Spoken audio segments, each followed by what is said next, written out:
Primera de Corintios 11, comenzando con el versículo 17.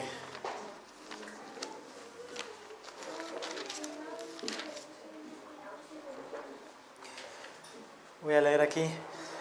Dice: pero al anunciaros esto que sigue, no os alabo, porque no os congregáis para lo mejor, sino para lo peor. Pues en primer lugar, cuando os reunís como iglesia, oigo que hay entre vosotros divisiones, y en parte lo creo. Porque es preciso que entre vosotros haya disensiones, para que se hagan manifiestos entre vosotros los que son aprobados. Cuando pues os reunís vosotros, esto no es comer la cena del Señor. Porque al comer cada uno se adelanta a tomar su propia cena, y uno tiene hambre y otro se embriaga. Pues ¿qué? ¿No tenéis casas en que comáis y bebáis? ¿O menospreciáis la iglesia de Dios y avergonzáis a los que no tienen nada? ¿Qué os diré? ¿Os alabaré? En esto no os alabo, porque yo recibí del Señor lo que también os he enseñado, que el Señor Jesús, la noche que fue entregado, tomó pan, y habiendo dado gracias, lo partió y dijo: tomad, comed, esto es mi cuerpo, que por vosotros es partido, haced esto en memoria de mí. Asimismo, como tomó también la copa después de haber cenado, diciendo: esta copa es el nuevo pacto en mi sangre. Haced esto todas las veces que la bebiereis en memoria de mí. Así pues, todas las veces que comiereis este pan y bebiereis esta copa, la muerte del Señor anunciáis hasta que Él venga. De manera que cualquiera que comiere este pan o bebiere esta copa del Señor indignamente será culpado del cuerpo y de la sangre del Señor. Por tanto, pruébese cada uno a sí mismo, y coma así del pan y beba de la copa. Porque el que come y bebe indignamente, sin discernir el cuerpo del Señor, juicio come y bebe para sí. Por lo cual hay muchos enfermos y debilitados entre vosotros, y muchos duermen. Si pues nos examinásemos a nosotros mismos, no seríamos juzgados. Mas siendo juzgados, somos castigados por el Señor, para que no seamos condenados con el mundo. Así que, hermanos míos, cuando os reunís a comer, esperaos unos a otros. Si alguno tuviera hambre, coma en su casa, para que no os reunáis para juicio. Las demás cosas las pondré en orden cuando yo fuere. No hace falta decir que la iglesia en Corinto estaba llena de problemas. Pablo en su carta a ellos trata con numerosos problemas, el principal de los cuales era las divisiones carnales entre ellos. Y estas divisiones eran o provenían por el egoísmo, por la soberbia de ellos, por la arrogancia de algunos en esta congregación. Y aquí Pablo en este pasaje trata con el pecado de ellos tocante a la cena del Señor.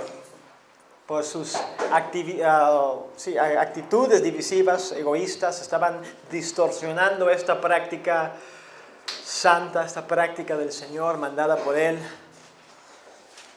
Y por consiguiente tenemos esta reprensión, esta instrucción aquí de parte de Pablo. Dios en su providencia permitió esto, permitió que los corintios estén pasando por estos problemas, para que esto sirva para nosotros como para edificación, para la iglesia, por los siglos, que sea de exhortación, de instrucción, de edificación para nosotros. Y aquí en este pasaje encontramos el qué, el por qué, el quién, el cuándo y cómo de la cena del Señor. Y quiero explicar todo esto, porque hay muchos malentendidos con respecto a la cena del Señor. Hay muchas enseñanzas que no son bíblicas, prácticas que no son bíblicas, y es muy necesario tener un entendimiento básico de esto, de lo cual quiero darles hoy. Podemos comenzar con el qué y con el por qué de la cena del Señor. ¿Qué es la cena del Señor y por qué debemos guardarla? Esto lo encontramos en los versículos 23 a 25. Es un mandato dado por el Señor Jesús la noche que fue entregado. Ahí cuando Cristo estaba en el aposento, cuando estaban celebrando la Pascua con los discípulos, dio esta práctica de la cena del Señor, la instituyó Este acontecimiento es registrado en los 3 evangelios sinópticos, Mateo, Marcos y Lucas, y también es registrado aquí. Estos 4 pasajes nos dan detalles, algunos detalles distintos, pero detalles que se complementan y podemos, pues nos dan una idea de lo que todo lo que estaba pasando aquí. Como dije, cada pasaje complementa al otro. Cristo mandó a sus discípulos a comer el pan y la copa en memoria de Él. Él dice, haced esto en memoria de mí. Y de hecho la palabra haced en griego está en el tiempo presente activo indicativo.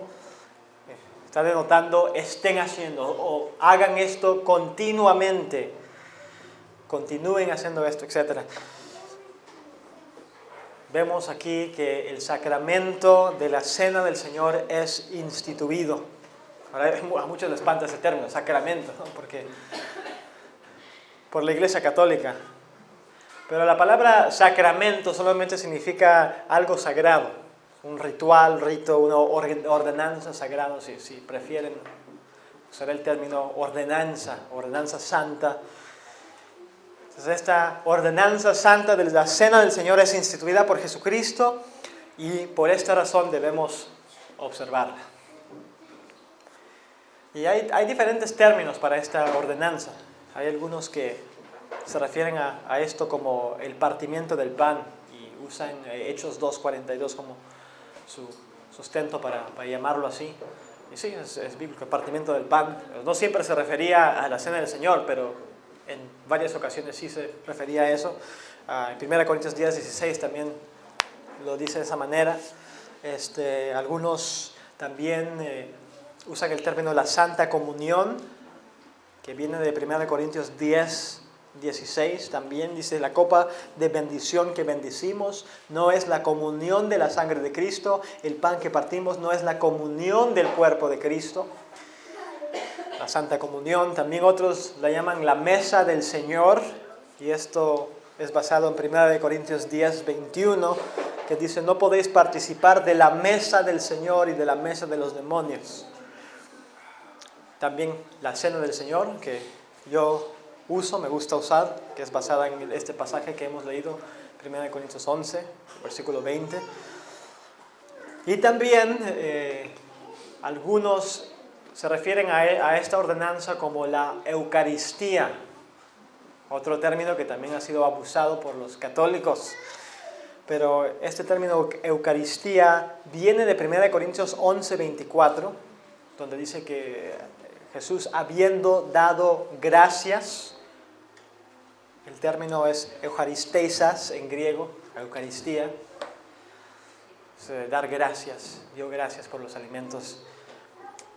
Bueno, como lo quieran llamar, es una ordenanza del Señor y debemos observarla.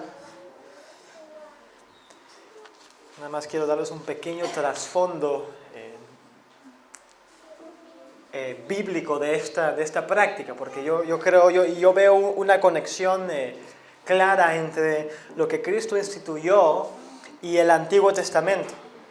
Vemos el tema recurrente en el Antiguo Testamento de comer y beber en la presencia de Dios. Por ejemplo, en Génesis, cuando Dios les dio el mandamiento a Adán de comer de todo fruto del árbol, menos el fruto del árbol de conocimiento del bien y del mal. Ellos podían comer en la presencia de Dios, estaban disfrutando de la presencia de Dios sin interrupción, una comunión perfecta con el Señor. Podían comer en su presencia, pero sabemos que el hombre cayó, su comunión con Dios fue destrozada. Y sin embargo, después de la caída vemos muchos ejemplos de Dios comiendo con su pueblo. Nos demuestra una restauración parcial de lo que Adán y Eva disfrutaban en el huerto de Edén, en el paraíso. Por ejemplo, en Éxodo 24, 9-11, no tienen que ir ahí, no voy a leer todo el pasaje, pero aquí describe cómo cuando Dios estaba con el pueblo de Israel en el monte Sinaí, está acampado ahí, y Dios manda que Moisés, Aarón, Nadab y Abiú y los 70 ancianos los manda a subir al monte, encontrarse con Él, y dice, y vieron a Dios y comieron y bebieron. Estaban comiendo y bebiendo en la presencia de Dios. También, por ejemplo, en Deuteronomio 14:23, el pueblo de Dios era mandado a dar diezmos de sus cosechas. Ellos son mandados a comerlas delante de Jehová tu Dios. ¿Cómo les gusta eso? ¿Les gusta? Un diezmo en el Antiguo Testamento, tú lo comías. No era como la gente lo dice, lo predica hoy, ¿no? Tienes que dar tu diezmo a la persona. Los diezmos aquí de las cosechas, pues las mismas personas lo comían. Lo comían delante de Jehová, del Señor. Y si una persona no podía llevar su diezmo, porque el camino era muy largo, al lugar donde Dios había escogido, entonces lo que ellos hacían era vender sus cosechas y tomar el dinero y ir al lugar de Dios, y ahí compraban lo que deseaban, cualquier comida, y dice, y comerás ahí delante de Jehová tu Dios, y te alegrarás tú y tu familia. Deuteronomio 14:26. Comiendo, bebiendo en la presencia del Señor. Y también no debemos ignorar que la cena del Señor fue instituida, ¿cuándo? En la Pascua. Cristo estaba celebrando la Pascua con sus discípulos. Y Cristo estaba usando los elementos normalmente usados en la Pascua, dándolos un nuevo significado. Vemos una conexión clara entre la cena del Señor y la Pascua, y más ampliamente, y el Éxodo. Los israelitas celebraban la Pascua, o la cena de la Pascua, para conmemorar el Éxodo, la liberación del pueblo de Dios de la esclavitud en Egipto. Y la Pascua era parte del Éxodo. Y el Éxodo mismo era una recapitulación de la creación. Hasta Dios dice en Éxodo capítulo 12, versículo 2, que ese mes en que Dios les iba a redimir, los redimió, iba a ser el principio de los meses para ellos, el primer mes del año. Todo comienza de nuevo. Está haciendo referencia a la creación. Y el Éxodo de la Pascua no solamente era un nuevo comienzo, también estaban señalando algo en el futuro. Estaban señalando la nueva creación. Vemos que realmente el Éxodo y la Pascua, todo esto, todo lo que tiene que ver con el Éxodo, es un tipo de lo que iba a venir después. Estaba señalando, estaba prefigurando la redención de Dios por medio de Jesucristo. Así como Dios rescató a su pueblo de Israel de Egipto, de la esclavitud, Dios, por la obra de Cristo, rescata a su pueblo del Egipto espiritual. Los redime. En el Éxodo final, cumplido en Jesucristo. Y por supuesto, eso se cumple en los que están siendo rescatados ahora, pero la culminación de este cumplimiento es después de la segunda venida de Cristo, cuando hay la nueva creación. Entonces, y el Cordero Pascual obviamente estaba tipificando a Jesucristo, nuestro Cordero, el Cordero de Dios que vino para quitar el pecado del mundo. Entonces podemos ver una correspondencia tipológica aquí entre la cena de la Pascua y la cena del Señor. La cena del Señor que fue instituida ¿por quién? Por nuestro Cordero. Y la cena del Señor que fue establecida por Él y estaba señalando su pacto, el nuevo pacto que había sido profetizado también en el Antiguo Testamento. Y la cena del Señor mismo que estaba conmemorando la muerte sacrificial de Cristo, precisamente para rescatar a su pueblo de la esclavitud. Y no solamente eso, la cena del Señor señala al futuro. La misma cena señala al futuro. Es un cumplimiento final de lo que el Éxodo prefiguraba, como mencioné. En Mateo 26, 29, Jesús dijo, y yo os digo que desde ahora no beberé más de este fruto de la vid hasta aquel día en que lo beba nuevo con vosotros en el reino de mi Padre. Aun cuando Cristo instituyó la cena del Señor, dijo, no voy a comer de esto, no voy a tomar de esto, hasta cuando esté con ustedes. Y encontramos ese cumplimiento en Apocalipsis 19, las bodas del Cordero. Ahí el pueblo de Dios disfruta de la comunión perfecta con su Rey, con su Salvador, con el Redentor, el Cordero. Para siempre. Ahí vemos la nueva creación, vemos todo restaurado. Paraíso es restaurado de una manera más gloriosa. Pero bueno, vamos a entrar en un poco más detalle con respecto a la Cena del Señor. ¿Qué es? ¿Qué es lo que hace? ¿Qué es la Cena del Señor en cuanto a su propósito para nosotros? Los versículos 24 y 25 contestan esto. Ahí dice, haced esto en memoria de mí, haced esto todas las veces que la bebieres en memoria de mí. ¿Qué es la Cena del Señor? Primero, la Cena del Señor es una conmemoración de la muerte de Cristo. Esta palabra memoria usada aquí es usada en varios otros pasajes. Por ejemplo, Hebreos capítulo 10, versículo 3, que dice, pero en estos sacrificios cada año se hace memoria de los pecados.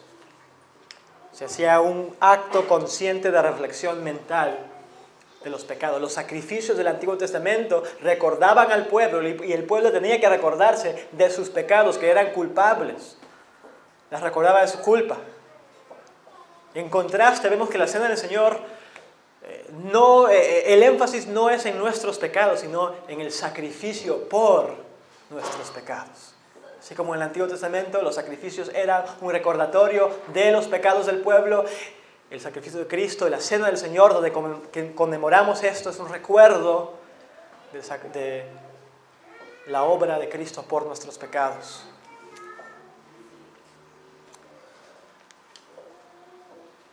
Y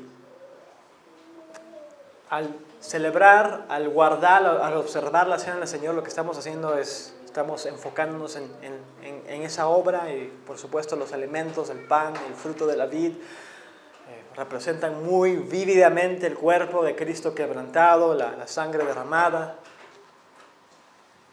La Cena del Señor es un tiempo solemne, es un tiempo santo, nos recordamos la obra, la muerte, esa muerte tan preciosa, esa muerte al mismo tiempo tan horrenda de Cristo. Segundo, la Cena del Señor es una demostración visible de nuestra participación en los beneficios de la muerte de Cristo. Nosotros obedecemos el mandato de Cristo de comer el pan y beber de la copa, y así demostramos que estamos participando de los beneficios logrados por nosotros, por Jesucristo. 1 Corintios 10, 16. La copa de bendición que bendecimos no es la comunión. Esa palabra comunión es koinonía. Comunión de la sangre de Cristo. El pan que partimos no es la comunión, koinonía del cuerpo de Cristo. La palabra koinonía habla de una comunión íntima con el Señor. En otros pasajes, si andamos en luz como Él está en luz, tenemos comunión con el Señor, con Él, y su sangre nos libra de todo pecado. Dice 1 Juan 1, participamos con Cristo en sus beneficios, los beneficios de su muerte. Y tercero, la Cena del Señor es una proclamación de la muerte de Cristo. Eso lo encontramos en 1 Corintios 11, 26. Así pues, todas las veces que comieres este pan y bebieres esta copa, la muerte del Señor anunciáis hasta que Él venga. Estamos proclamando la muerte de Cristo cada vez que tenemos y cada vez que participamos de la Cena del Señor. Es una proclamación impactante y vívida del Evangelio. Por esta razón, yo creo que aunque, como vamos a ver, solo los miembros pueden participar, pero no debemos desalentar a personas que no lo son de estar observando, viendo, si ellos quieren quedarse, no correrles, no puedes ver lo que estamos haciendo. Es una proclamación vívida del Evangelio, estamos proclamando el Evangelio. Cuarto, la cena del Señor es alimento espiritual. Así como la comida física y la bebida nos nutren, la cena del Señor es una nutrición de nuestras almas. En Juan capítulo 6, versículo 53, nos dice: Jesús les dijo: de cierto os digo, si no coméis la carne del Hijo del Hombre y bebéis su sangre, no tenéis vida en vosotros. El que come mi carne y bebe mi sangre tiene vida eterna, y yo le resucitaré en el día postrero. Porque mi carne es verdadera comida y mi sangre es verdadera bebida. El que come mi carne y bebe mi sangre en mí permanece y yo en él. Otro pasaje que muy a menudo ha sido distorsionado. ¿De qué está hablando Cristo? ¿Alguien sabe? ¿Qué es comer la carne de Cristo y beber su sangre? Según el contexto, ¿qué es lo que Jesús dice en Juan 6? ¿Es sinónimo con qué? ¿Con qué? Tiene que ver con su sacrificio, pero ¿qué es comer la carne y beber su sangre? Es creer en Él, es confiar en Él para salvación. Si tú lees el contexto del pasaje, es claro. Cristo estaba hablando en un sentido espiritual, por supuesto no estaba hablando en un sentido literal. De hecho, que era en contra de la ley mosaica, comer a una persona. No estaba diciendo eso, obviamente. Pero cuando alguien cree en Cristo, alguien está participando del cuerpo y la sangre del Señor, alguien ha comido el cuerpo y la sangre, Cristo ha participado de Él, está unido con Cristo. Y nosotros, los que hemos creído, los que hemos sido salvados, hemos participado de su sangre, de su carne. La cena del Señor representa esto. Pero también al mismo tiempo, en la cena seguimos recibiendo alimento espiritual. Hermanos, la cena del Señor es un medio de la gracia. No es algo mágico. No debemos tener el mismo concepto falso, supersticioso que tienen los que creen que se convierte realmente en el cuerpo, los que creen en la transubstanciación. Pero tampoco debemos irnos al otro extremo. Si estamos realmente participando con fe, estamos obedeciendo el mandato de Cristo con fe, no debemos tener el mismo concepto, este concepto falso, pero si estamos participando con fe, experimentamos la bendición del Señor. Experimentamos una bendición real, una confirmación en nuestra fe, un fortalecimiento, confianza, más confianza en Él. El resultado de participar de la cena del Señor es edificación en la fe. La cena del Señor debe ser un tiempo solemne, sagrado, pero también es un tiempo gozoso, porque recordamos cómo Cristo nos salvó. Recordamos cómo Cristo murió por nosotros y murió por su iglesia, también murió por mí individualmente. Como Cristo dio su cuerpo por mí, derramó su sangre por mí. Como Él me salvó y Él me va a salvar al final por su muerte. Y cómo nos seguirá salvando todos los días de nuestras vidas, creciendo en la santificación. La cena del Señor debe producir gozo en nosotros. Más fe en nosotros, agradecimiento en nosotros, alabanza. Hermanos, cuando celebramos, cuando participamos de la cena del Señor, la presencia del Señor está ahí de una manera especial. O sea, por supuesto, la transubstanciación es falsa. Los que no sepan qué es eso, es la creencia de que el pan o la hostia en la Iglesia Católica se convierte literalmente en el cuerpo de Cristo. Cristo se manifiesta literalmente, corporalmente ahí, y la copa se transforma mágicamente en la sangre verdadera de Cristo. Eso es falso, es herejía, es una blasfemia contra el Señor. El pan y el vino no se convierten literalmente en el cuerpo y la sangre de Cristo. Pero eso no significa que Cristo no esté entre nosotros. Nuevamente, hay algunos que han ido al otro extremo, han tratado de combatir esta herejía de la transubstanciación, han ido al otro extremo. Han dicho que no, el Señor no está de ninguna manera presente, no está en el pan, no está en el vino. Dicen, el único lugar donde Cristo no está es en el pan y en el vino. Está en todos los lugares menos ahí. Es la doctrina de la ausencia de Cristo. Es un otro extremo. Obviamente, el pan no se convierte en nada. Pero hermanos, Cristo está entre nosotros cuando nos juntamos para celebrar la cena del Señor. ¿Qué dice Mateo 18? 18:20. ¿Sí? Donde 2 o 3 están reunidos en mi nombre, ahí estaré entre ustedes. Obviamente eso está hablando en su contexto de la disciplina del Señor, pero nos está dando una verdad general. Si Dios se manifiesta cuando 2 o 3 se reúnen para ejercer un acto de disciplina en la iglesia, ¿cuánto más Dios no va a estar con nosotros cuando nos reunimos para adorarle, para alabarle, para reconocer, conmemorar su muerte por nosotros, para participar de esta ordenanza santa? El Señor está ahí y hay bendición en su presencia. Hay bendición al participar de esta ordenanza. Quinto, la cena del Señor es una demostración de nuestra unidad con Cristo. 1 Corintios 10:17 nos dice: siendo uno solo el pan, nosotros con ser muchos somos un cuerpo, pues todos participamos de aquel mismo pan. Cuando nosotros guardamos la cena, estamos haciéndolo juntos.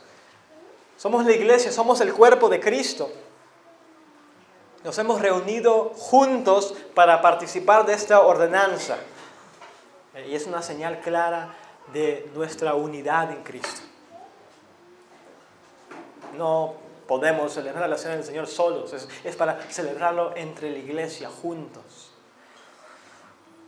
Y sexto, la cena del Señor es un llamado a examinarnos a nosotros mismos. Versículos 27 y 28 de 1 Corintios 11.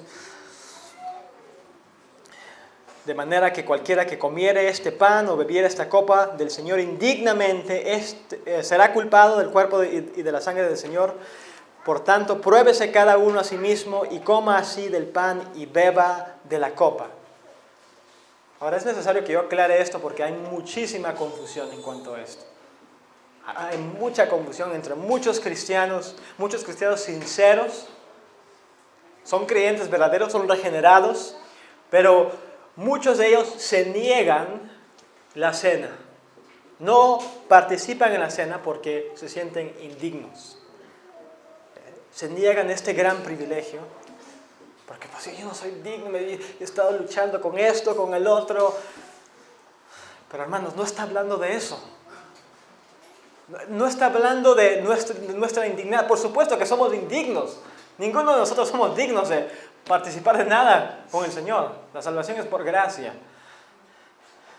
Indignamente no se refiere a nosotros en sí mismos, se refiere a nuestra manera de tomar la cena, tomarla indignamente, de una manera indigna. En versículo 29 nos explica qué significa en este contexto de este pasaje tomar la cena indignamente. Dice, porque el que come y bebe indignamente sin discernir el cuerpo del Señor, juicio come y bebe para sí. Sin discernir el cuerpo del Señor. Ahora los comentadores no están de acuerdo en cuanto a lo que significa esto. Yo he leído algunos que dicen que no discernir el cuerpo del Señor significa no distinguir entre el pan, el cual usamos para la cena, y comida normal. Que no estaban discerniendo bien, no estaban practicando bien esta ordenanza, no estaban reverenciando este acto, demostrando temor en el Señor al participar en esto. Comer sin entender el significado de la cena. Pero yo no creo que ese era el problema con los corintios. Conforme al contexto, ese no era el problema, según mi entendimiento de esto. Pablo no dice, y noten esto, Pablo no dice sin discernir el cuerpo y la copa del Señor. Nada más dice sin discernir el cuerpo del Señor. ¿Cuál era el problema en la iglesia en Corinto? División. El problema de ellos no era falta de entender el significado de la cena. Era ser inconsiderados, ser egoístas, ser arrogantes, ser divisivos, menospreciar a sus hermanos. Ellos no estaban discerniendo el cuerpo, no estaban discerniendo la naturaleza de la iglesia como un solo cuerpo, no estaban entendiendo la unidad e interdependencia de los miembros de la iglesia, no estaban esperando a sus hermanos, estaban menospreciando a algunos. Aquí nos dice el versículo 17, porque no os congregáis para lo mejor, sino para lo peor. Versículo 18 dice que hay entre vosotros divisiones, y en parte lo creo. Versículo 20, esto no es comer la cena del Señor. No estaban comiendo la cena del Señor, y Pablo les reprende. Ustedes se reúnen, según ustedes están celebrando la cena del Señor, no la están haciendo. Esto no es comer la cena del Señor. Ustedes están pecando. Versículo 21, porque al comer cada uno se adelanta a tomar su propia cena. Y uno tiene hambre y otro se embriaga. ¿Pues qué? ¿No tenéis casas en que comáis y bebáis o menospreciáis la iglesia de Dios y avergonzáis a los que no tienen nada? ¿Qué os diré? Os alabaré. En esto no os alabo. Al parecer habían unos hermanos que no tenían mucho, estaban menospreciándoles. Estaban comiendo toda la cena, algunos de ellos no estaban esperando a los demás hermanos. Estaban adelantando en participar de la cena, menospreciando a los pobres, teniendo divisiones. Tenían una actitud totalmente carnal, divisiva, pecaminosa. Por eso el versículo 30, Pablo dice, por lo cual hay muchos enfermos y debilitados entre vosotros y muchos duermen. Si pues nos examinásemos a nosotros mismos, no seríamos juzgados, mas siendo juzgados somos castigados por el Señor para que no seamos condenados con el mundo. Estaba siendo disciplinada la iglesia. Muchos estaban tomando indignamente y muchos estaban siendo disciplinados por el Señor. Dios estaba demostrando visiblemente que ellos no estaban haciendo las cosas bien, estaban pecando.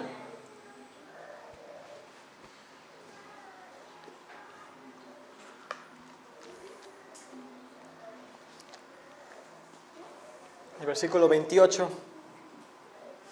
aquí Pablo nos manda a examinarnos, dice, pruébese cada uno a sí mismo. Ahora, esto puede tener aplicación a cualquier pecado. Si estamos pecando, tenemos que arrepentirnos. O si nos examinamos y vemos que hay algún pecado del cual no nos hemos arrepentido, pues hay que pedirle perdón al Señor. Tienes que arrepentirte y confiar en Cristo. Eso no necesariamente significa que no puedes participar de la cena. Si tú, antes de tomar la cena, ves que hay algo en tu vida, arrepiéntete, confía en el Señor. Si eres un creyente verdadero, arrepiéntete, confía en el Señor. Es por gracia, hermanos, y por gracia participamos de la cena. Ponte a cuentas con el Señor y participa de la cena. Pero este pasaje está hablando específicamente de no discernir el cuerpo, de nuestras relaciones como cuerpo de Cristo. Debemos examinarnos cómo está mi relación con la iglesia. ¿Tengo algo en contra de uno de mis hermanos? ¿Estoy dividido con mis hermanos o con un hermano? Cristo murió por mi hermano. ¿Estoy pecando contra él? Si es así y participas de la cena, no estás tomándola dignamente, estás tomándola indignamente. Recordemos lo que dijo Jesucristo en Mateo capítulo 5, 23. Por tanto, si traes tu ofrenda al altar y allí te acuerdas de que tu hermano tiene algo contra ti, deja ahí tu ofrenda delante del altar y anda, reconcíliate primero con tu hermano y entonces ven y presenta tu ofrenda. Tenemos algo en contra de nuestros hermanos, hay que reconciliarnos con ellos. De otra manera vamos a estar participando indignamente de la cena del Señor.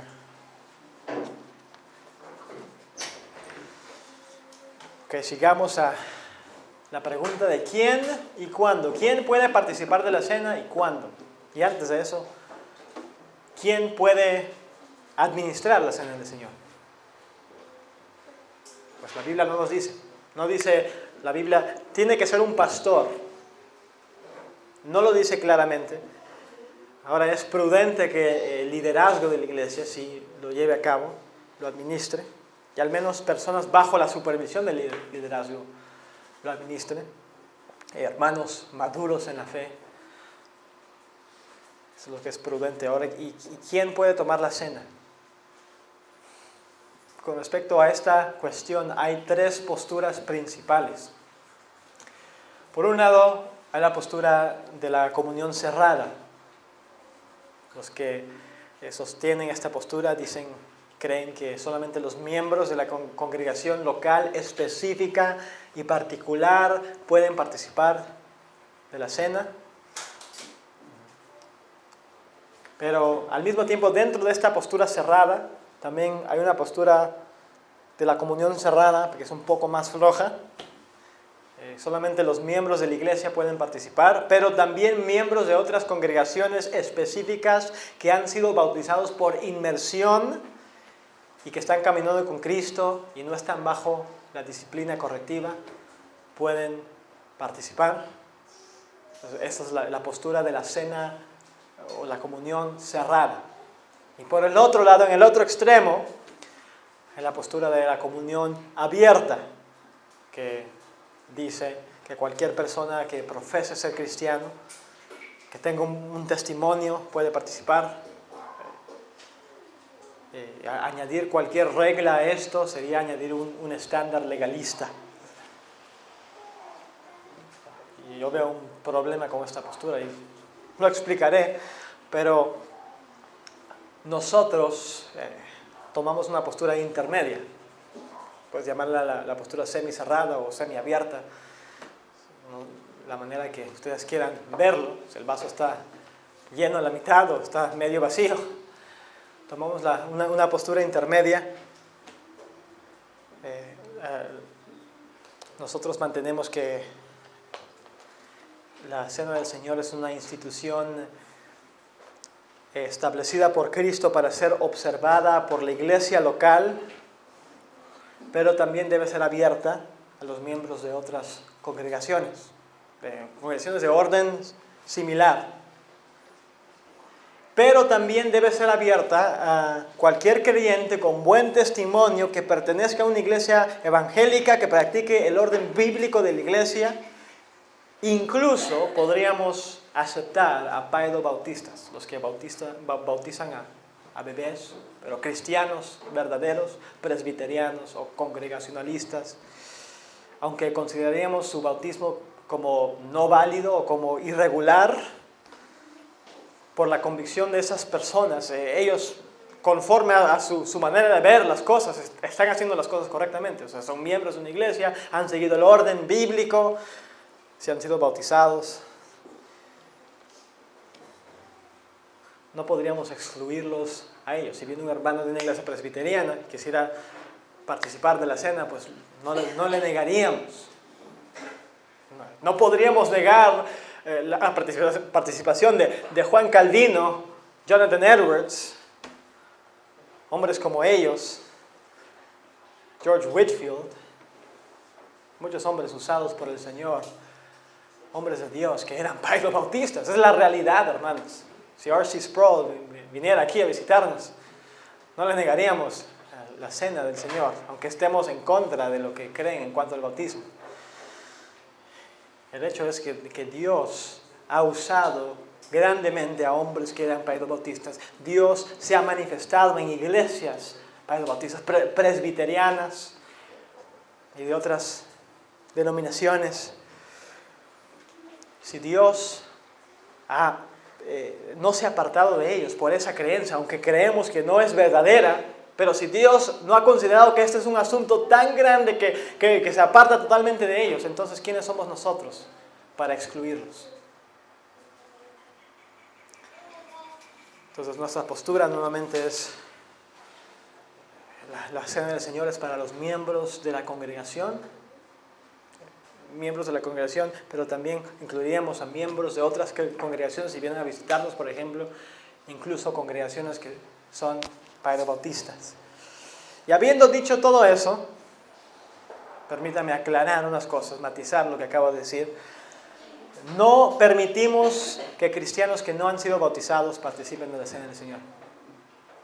Hay un orden bíblico: arrepentirte, creer, una vez que has sido salvado, eres bautizado, y luego puedes participar de la ordenanza. Pero no solamente eso, no permitimos participar a algún creyente que no sea miembro de una iglesia. Eso tampoco es bíblico. La identificación con una iglesia precede la participación con una iglesia. La identificación precede el privilegio. Hay un orden bíblico. Te arrepientes, crees en Cristo, eres salvo, eres bautizado, te unes con una iglesia local y luego puedes participar. En el reino de Dios no hay llaneros solitarios. Personas que están por un lugar, por otro lugar, saltando como saltamontes de una iglesia a otra. No pertenecen a ninguna iglesia, no quieren comprometerse con ninguna iglesia. Tales personas no pueden participar de la cena. No le vamos a permitir. Tienen que ser creyentes que han seguido el procedimiento bíblico, el orden bíblico, y pertenecen a una iglesia del Señor. Y si todavía estás esperando ser bautizado o no has sido bautizado, te aconsejaríamos a no participar hasta que lo hagas. También, si no tienes la seguridad de tu salvación, no puedes participar de la cena del Señor. Esa es nuestra convicción actual, basada en la luz que tenemos de las Escrituras, nuestro entendimiento en el momento presente. Ahora, ¿cuándo debemos participar de la cena del Señor? Vamos a Hechos 20, versículo 7. Dice aquí: el primer día de la semana, reunidos los discípulos para partir el pan, Pablo les enseñaba, habiendo de salir al día siguiente, y alargó el discurso hasta la medianoche. Se reunieron el primer día de la semana, es decir, el domingo. El primer día de la semana es el día cuando se reúne la iglesia, es el día del Señor. ¿Por qué nosotros nos reunimos los domingos? ¿Por qué no son los sábados como en el Antiguo Testamento, el día de reposo, donde nos lo apartamos para dedicar al Señor? Porque el día del Señor es el día de la resurrección de Cristo. Cristo resucitó en ese día. Y no solamente eso, si tú lees Juan 20, ahí Cristo se aparece a sus discípulos. ¿Qué nos dice ahí? Se aparece en el primer día de la semana, y luego 8 días después, en el primer día de la semana, aparece otra vez a sus discípulos. Creo que Cristo estaba enseñando a sus discípulos algo. Por lo tanto, ellos se comenzaron a reunir el primer día de la semana. Es el primer día, o puede ser visto también como el octavo día. O sea, un día después del calendario o de los días ya establecidos, 7 días, el octavo día señalando una nueva creación. Somos nuevas criaturas en Cristo. Cristo es la nueva creación. Él es el último Adán. Nosotros que estamos en Cristo somos parte de esta nueva creación.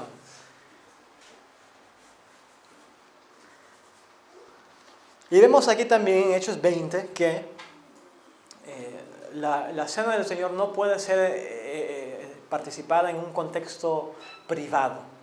Siempre es público, con la iglesia. No puedes ir a la casa de tu hermano y ahí ustedes nada más participar de la cena del Señor. No vemos eso, vemos un ejemplo de eso bíblicamente. La iglesia se reúne y parte el pan. Ahora, ¿qué tan a menudo debemos participar de esto? ¿O debemos tomar la cena? Pues realmente el Nuevo Testamento no nos dice esto con claridad. En el versículo 25 de 1 Corintios 11, Jesús dice, haced esto todas las veces que la viviereis. Eso es lo más cercano que tenemos a una indicación de cuándo. Haced todo esto cuando lo hagas. Algunos argumentan que debemos participar de la cena cada semana. Hay otros que irían más al extremo cada día.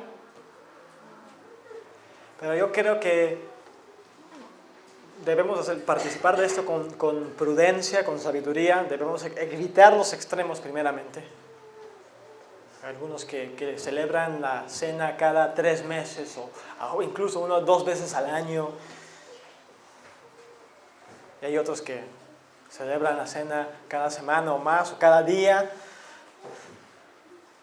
Bueno, el problema con esto es, por un extremo, si la celebras muy pocas veces, se convierte en algo como un ritual, algo supersticioso. Por otro lado, se convierte en algo muy común, muy ordinario. Entonces, un buen principio para celebrar la cena sería celebrarla regularmente para no robar la iglesia de los beneficios de ello, pero al mismo tiempo cuidarnos de hacerlo tan a menudo de modo que se convierta en algo supersticioso, algo común o ordinario. Nosotros en Querétaro lo celebramos 1 vez al mes. Yo creo que es un buen principio, 1 o 2 veces al mes. No se convierte en algo sumamente supersticioso, pero tampoco algo sumamente ordinario. La gente lo toma a la ligera. Y finalmente, ¿cómo debemos participar de la cena del Señor? ¿Debemos usar vino? Y si usamos vino, ¿qué tan porcentaje de fermentación del vino? ¿Debemos usar jugo de uva? ¿Debemos usar pan con levadura, pan sin levadura? ¿Debemos usar un solo vaso? ¿Debemos usar muchos vasos, un solo pan, etcétera? Pues qué tan bíblico, más bien, ¿qué es lo que es bíblico? Hay iglesias que lo hacen de diferentes maneras. ¿Quién tiene la razón? Y nuevamente la Biblia no nos dice con claridad esto. No nos da indicaciones explícitas de cómo hacerlo, pero debemos cuidarnos mucho, hermanos, de reglas legalistas, de imponer mandatos que la Biblia no impone sobre las personas. Nosotros lo hacemos con pan sin levadura porque primeramente Cristo y sus discípulos al parecer usaron pan sin levadura y estaban celebrando la Pascua, y esto nos da una representación vívida del Evangelio. 1 Corintios 5, 6 a 8 dice: no es buena vuestra jactancia, ¿no sabéis que un poco de levadura leuda toda la masa? Limpiaos pues de la vieja levadura para que seáis nueva masa, sin levadura como sois. Porque nuestra Pascua, que es Cristo, ya fue sacrificada por nosotros. Así que celebremos la fiesta no con la vieja levadura, ni con la levadura de malicia y de maldad, sino con panes sin levadura, de sinceridad y verdad. ¿Verdad? La falta de levadura en el pan representa algo, representa la santidad. Entonces creemos que es una buena representación. Tenemos pan sin levadura, no porque sea una regla específica en las Escrituras, sino porque vemos que es una ilustración muy buena. Y lo ideal también sería tener un solo pan sin tener de pequeños pedacitos de pan, un solo pan y luego lo partimos, así es como lo hacemos. También es una imagen vívida de que somos un solo cuerpo, el cuerpo del Señor.